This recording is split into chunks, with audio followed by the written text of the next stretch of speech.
ازيكم يا حبايبي، عاملين ايه؟ بحبكم في الله. صباح الفل عليكم. جالكوا ضيف مش عارفين تعملوا ايه الاكل؟ هقول لكم وجبه جميله جدا وسهله وهترفع راسك قدام اي ضيف. عندك ربع كيلو لحمه مفروم، هاتيه وتعالي. عندك ربع كيلو اللحمه هنحط عليه ايه؟ شبت وبقدونس، حزمه شبت وحزمه بقدونس. بصوا، حاجات مش مكلفه، جايه جامد ولا حاجه، وكلها من التلاجة. عندي بصل، ده نص كيلو بصل قبل ما يتصفى من الميه. ماشي، بشرته وصفيته جدا جدا جدا من الميه، ميبقاش فيه اي سوائل. عندي ده ربع كيلو فلفل، كام قرن فلفل كده عندك في التلاجة، هاتيه وابشريه برضو وصفيه من الميه. تمام. وصلنا كده لحد قد ايه؟ الربع كيلو لحمه اتحط عليه نص كيلو بصل، اتحط عليه ربع كيلو فلفل. عندي رغيف بلدي في التلاجة، خلاص هينشف. عملت ايه؟ بليته، سبته لما شرب الميه كلها وبعدين صفيته وهحطه. هنزود معانا الكميه وهتبقى طعمة، وكمان هتاخد لي مني السوائل كلها اللي في الحاجة. تمام. عندي ديت بقى مية البصل ومية الفلفل، حطيت عليها ملح وفلفل، شوية فلفل اسمر وشوية زيت، وسبتها عشان هحتاجها دلوقتي. تمام. هنتبل بقى الكلام بتاعنا ده كلته. ادي نحط الملح، معلقة ملح، سنة كمان كده. تمام. هنحط بقى البهارات بتاعتنا، بهارات بسيطة جدا. ال- اللحمة المفروم يعني مش من كتر الحاجات اللي بتحطيها، مش بكتر البهارات، هي ملح وفلفل وبهارات لحمة وكويس قوي كده. عندك بقى جوز الطيب ماشي، عندك قرفة ماشي، براحتك. بس الأساسي فيها ملح وفلفل وبهارات، اللي هي السبع بهارات أو بهارات لحمة. عندي شوية كزبرة، كل الحاجات دي بتدي طعم. وطبعا البهارات فيها نكهات حلوة، وفيها حاجات مفيدة جدا كمان. اهو حطيت بهارات اللحمة. وحدوا الله وقولوا لا اله الا الله، اللهم صل وسلم وبارك على سيدنا محمد وعلى اله وصحبه وسلم. هنحط برضو بشرة كده جوز الطيب، انا بحب ابشرها كده ايه في ساعتها. هنحط معلقة كمان بيكنج باودر صغيرة.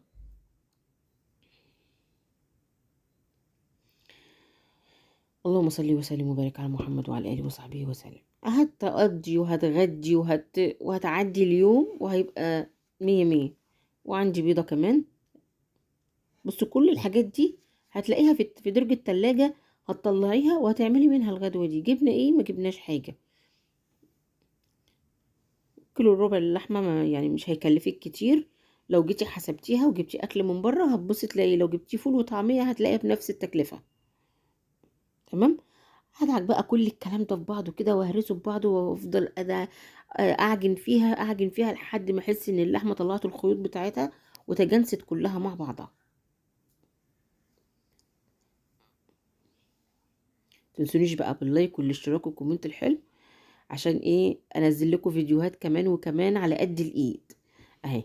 بصوا، هنحطها بقى في التلاجة شوية تتشمع معانا، واكون عملت ايه الحاجة اللي هناكلها جنبها. هتعملي بقى مكرونة، هتعملي رز، هتعملي اللي انت عايزاه. خلاص. انا صبعت شوية قبل الكاميرا عشان ايه ما اخدش وقت منكم، ما تزهقوش مني. طبعا عندي المية بالبصل وعندي عيش الطاووق دوت. عصيان شيش الطاووق طبعا انا بصبع عليه. اهي. بصوا، ولا هنجيب ملحاتي ولا الاسعار اللي بره، لا احنا بربع كيلو لحمه عملنا احلى كفته. اهو.